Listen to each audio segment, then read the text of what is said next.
Pealkiri korstnad puhtaks ilmselt tekitab nii mõneski majaomanikus sügiseselt tuttavliku tunde. Minu ettekanne on siiski küll suunatud pigem natuke suurematele korstnatele. Kõik me ilmselt teame, et süsihappegaas on kliimamuutuste üks olulisemaid faktoreid, just inimtekkeline süsihappegaas. Samas on tehtud erinevaid kokkuleppeid rahvusvahelisi, et neid emissioone vähendada. Probleemiks on alati see, et ei ole leitud alternatiive, mis tagaks praeguse majandus- ja elatustaseme. Mitmed tööstusharud, mis tegelevad energia tootmise ja kasutamisega, ei ole näidanud üles piisavat võimekust selleks, et vähendada oma emissioone. Samas me teame, et on olemas fotosünteetilised mikroorganismid, üldnimetusega mikrovetikad, mis on võimelised süsihappegaasi õhust siduma efektiivsemalt kui mis tahes maapealne taim seda teha suudab. Seni on neid uuritud just selle mõttega, mis produkte sealt on võimalik saada.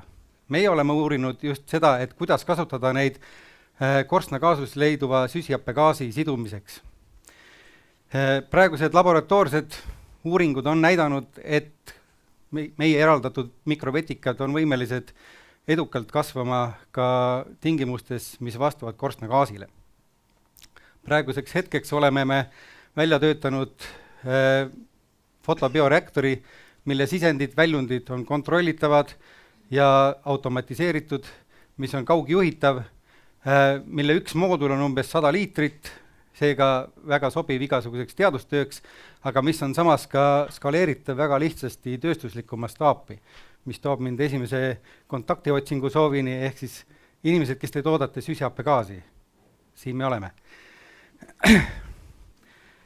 Samas vaadates mikrovetikate väärtusahelat on seal kontakti võimalusi ka teistsuguseid, alustades mikrovetikate kasvatajatest ja lõpetades siis lõppkasutajaga, ehk siis igasugused tööstused, kes kasutavad neid samu mikrovetika produkte.